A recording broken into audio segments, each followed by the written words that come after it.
Welcome to Empowered Heart to Heart, where you'll hear messages of hope, conversations that heal, and interviews that empower. Well, hey, this is Rhonda Simmons, and welcome to another edition of Empowered Heart to Heart. I'm so glad you're here because without you, I wouldn't have a show. Well, I guess in the podcast world, yes, I could just be talking to thin air, but that's no fun. So I am so glad that you're here and you're listening, and you may even be watching our YouTube channel, also called Empowered Heart to Heart. If you are, make sure you like, comment, and share this video, as well as subscribe and hit the notification button so that you will know every single time I upload a video, because we are on the move. 2024 will be not like no other year, and I mean that in a very positive way. We are making strides in our business and in our community, and we are causing and facilitating impact, because one thing I know about this life is that it's ever changing, and it's time that we change with it. And so I'm real excited about our podcast and the direction that it's going, because we do provide a holistic approach to women's empowerment. Have you ever had everything in your life going well, except for this one area? Well, we talk about it all, and we do it in a professional way so that people can get the help, the hope, and the strategies that they need to be successful and to thrive in their lives. If you're wanting to reach out to us on social media, you can find us on Facebook, Instagram, LinkedIn, and Twitter. And our handle is TSEFIORG, for the Simmons Empowerment Foundation Incorporated. That was too long to type, so that's why we ended up with a short acronym. And so I have said this every single time I have interviewed someone on our show, because I only select the best.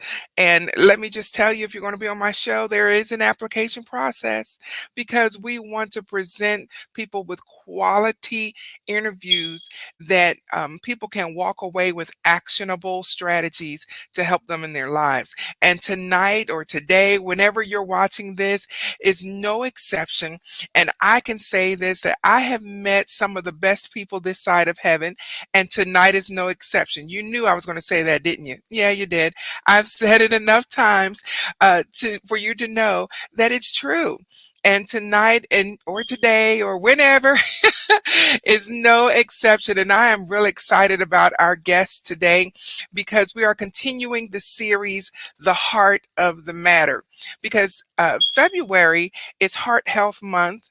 Plus, it's Black History Month. Plus, there are so many different other celebrations going on in the month of February. And so we just summed it all up as the heart of the matter. And I'm super excited because our guest today is a nurse. She's a registered nurse with 20 years experience, and she's now working in private practice for herself in holistic wellness and life coaching. Um, oh, there we go.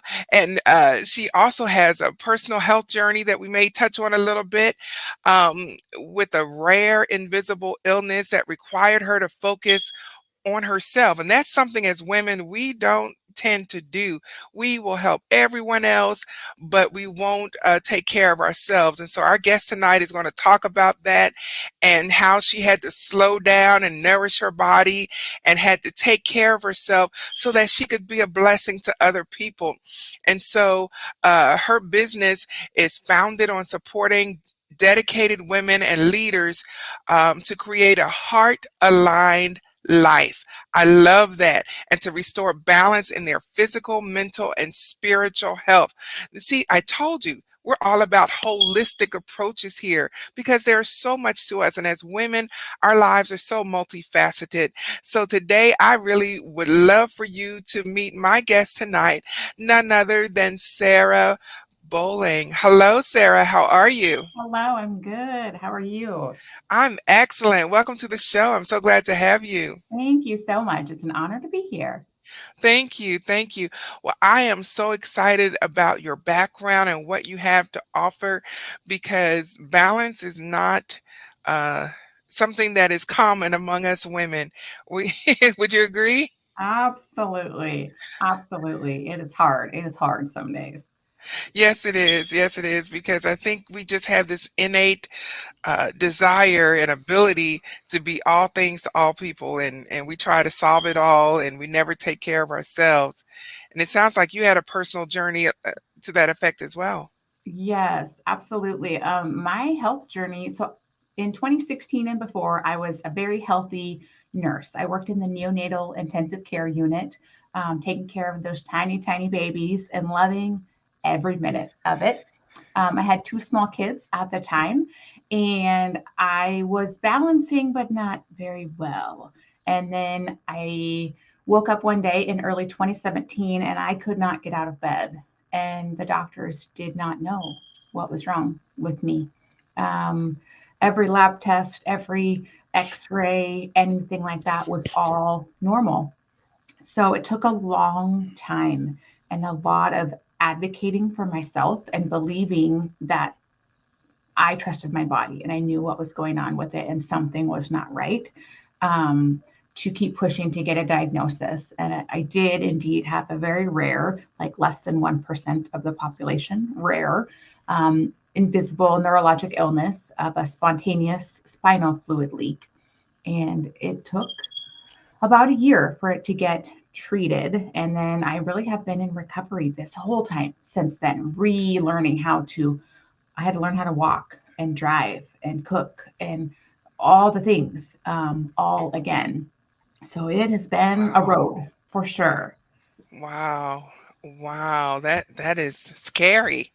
That Yes. is really scary to be well one day and unable to move the next. Oh my Mhm. goodness. Yeah. Wow. Did you have a good support system throughout this process? Yes, incredible. I could not ask for a better support system. My husband was amazing. He deserves a special Medal of Honor for all that he has helped me through and supported me through.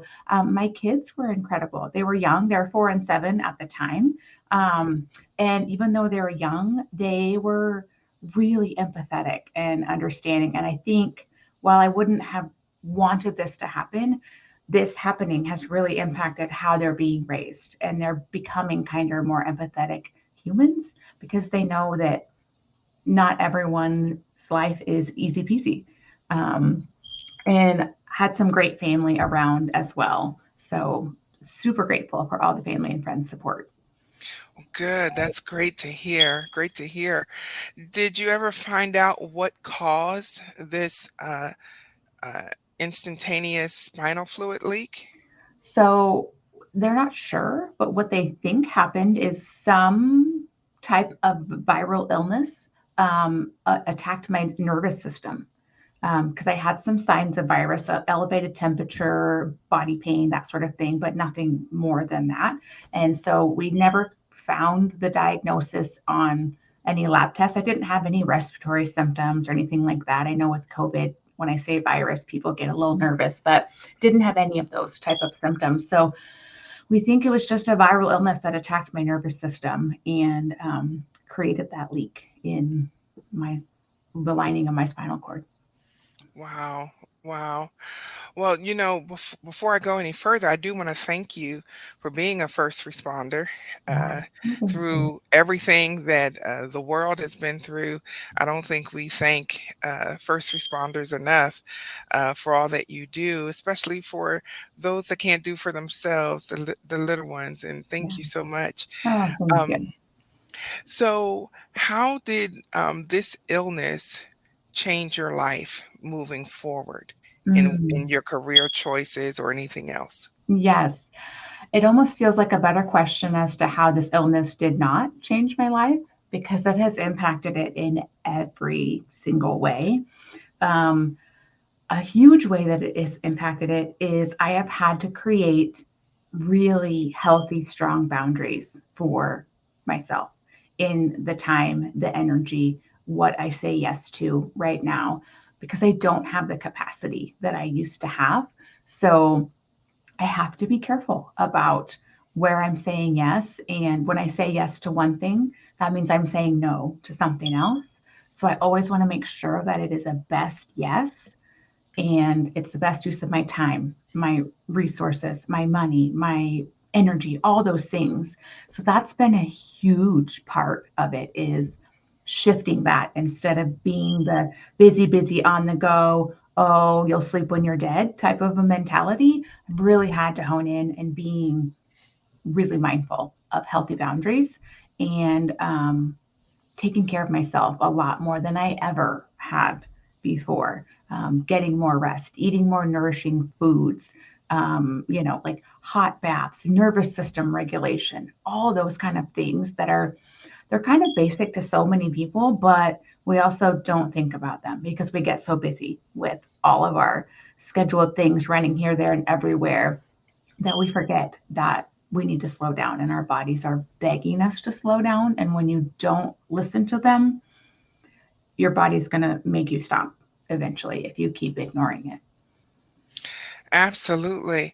Everything that you're mentioning, I'm thinking we would call that self-care, but Mhm. you've moved that to this is your standard of care. Yes, absolutely. I would call it health care, a switch from self care, because I feel sometimes we feel like self care is selfish.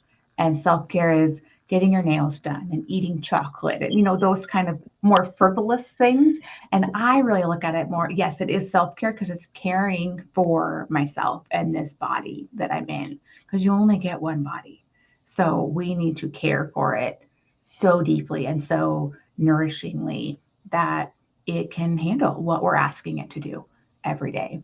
So as I've shifted from the hustle world to the nourishing, cultivating world, I will call it.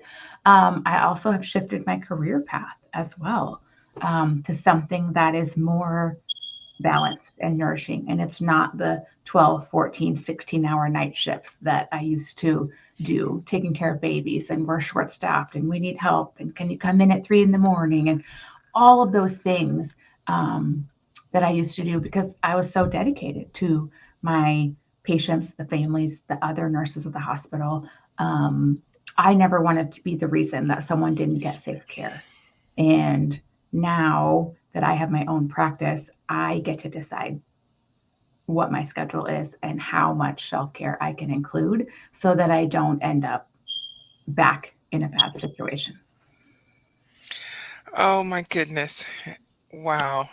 You are amazing, Sarah, because it's like you were in a conversation I had just a few hours ago talking about the benefits of working for yourself and setting your own hours and just stepping out of the rat race, so to speak. Yes. And I don't know why sometimes as humans we tend to wait until some catastrophe. And I'm not saying this is what you did, Mhm. but I don't know why it takes a catastrophe for us to wake up and realize, okay, this is not what I'm supposed to be doing with the rest of my life. And you make that sudden change.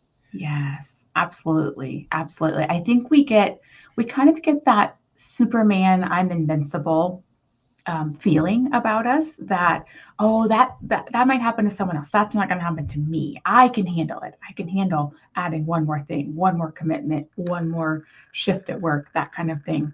And so often it, like you said, it takes that catastrophic life shifting event, whether it's yourself, your child, your best friend, your sibling, your parent, something like that, to really grab us by the shoulders and shake us and say, you can't do it all. You can't do it all. You need to prioritize the best things for you. Otherwise, you can see what happens. Tragic, life altering things can happen if you don't listen to that little voice that gets louder and louder over time. Wow. Wow. You're so spot on. So spot on. Um, Now that you've come through your health crisis Yeah. and you continue to come through it, Yeah. um, if you knew then what you know now, Mm. would you do anything differently? Mm. I think that I would give myself more grace, 100% in all areas of my life. I was really trying to be the perfect working mom, wife, employee, leader at my hospital because I not only took care of babies at the bedside, I also was in a leadership role. I kind of had a dual role at work. So I was trying to be all things to all people. So going back, I think I would give myself a lot more grace and I would ask for help and accept that help far more often because I kept thinking, I can do it, I can do it, I can do it, I got it. This is what moms do. This is what busy moms do is we take it on. We got big shoulders. We can handle it. And my shoulders were not that big. So I think I would ask for more help and support and give myself more grace and not be as much of a perfectionist. Wow. That's encouraging, very encouraging. So, looking at your life now and projecting maybe about 5 years from now, where do you see yourself in the future? Yes. I love to dream about the future and think about what what if everything was great? What would my life look like? And I think 5 years from now, in my ideal world, I would be having my thriving private practice, my private coaching practice, where I can support women to create more balance, to find the ways that their heart is aligned in their life. I would have a thriving practice. I would have lots of space and capacity for work life balance so that I can continue these rhythms of my healthcare that are in place now. Getting out in nature every single day, except when it's negative 30, like it was last week at my house. Um, and I would be spending intentional time with my family, like all those things that are super important and nourishing to me, creating relationships in my faith world, all those kind of things, and supporting other women as well, and really leading by example for what I'm encouraging other women and leaders to do in our communities. That's wonderful. That is wonderful. So I hear you've written a book called When Grit and Grace Collide, Persevering Through Life's Challenges with Grit and God's Grace. I Yeah. love it. I love it. So where can we find your book? Yes, it is available on Amazon. Um, that's the only place that it's available right now. And from what I hear other people say, it's a pretty quick read because they get to the end of one chapter and they have to keep going to the next one. They're like, I want to see what happens. So I really try to be really candid and transparent about my health journey and some other journeys in my life. And I want it to feel like you and I are having coffee together and I'm telling you this story. That was the lens that I wrote the book in. And yeah, I would love for anyone to check it out. And if you do read it, reach out. Let me know what hit home with you. If you learned anything, if anything resonated, if you know someone who's in a similar position, I would love to connect and talk more about it. Absolutely. That's wonderful. So I will put the title of your book in the description as well as the Amazon link. I'll look it up and get that link and put it in the description of the podcast and the YouTube video so people can click on that link and go directly to your book. That is wonderful. So as we wrap up, Sarah, um, if you had to give a word of wisdom to women today, from your experiences, what would that be? Mm. My word of wisdom would be to slow down enough to listen to the whispers of your heart. So often the whispers of your heart are indeed whispers, but they are so, so important. So slow down, get quiet enough where you can listen to those whispers and then lean in to them because that is the place where you are meant to be, where your purpose is meant to be. And if you follow that whisper and give yourself grace and space to get there, I think you'll be living an incredible, well balanced life. Absolutely. Sarah, thank you so much for being on our show today. I have been so enlightened and so encouraged by your testimony and your life story. And thank you for being bold enough to share it and to come through it and to be in a better place. Sometimes you don't even realize that where you are is not the best place you could be until Absolutely. something changes. And Yeah. so, thank you so much for sharing your story with us. And thank you for being on the show. Yeah, you are so welcome. Thank you so much for having me. Absolutely. And if you'll just hang out for a minute, I'll wrap up the show Sure. and I'll get right back to you. Sounds great. Thanks. Ladies and gentlemen, let me tell you, that was so enlightening and so encouraging because we need to find balance. We're in such a busy world with so much going on, and we go and go and go. And yet we're shocked when we hear people, who are so healthy, they fall, prey to a serious illness like Sarah, or worse, some people just drop, and they're gone because they did not take time to listen to the whispers of their heart and of their body, like Sarah suggested. And so it's real important that we take care of ourselves so that we can bring the best of us to our families, our friends, our communities, and even our jobs. And so until the next time, be blessed, be encouraged, be healthy, be balanced, and most of all, be empowered. And I'll see you on the next edition of Empowered Heart to Heart.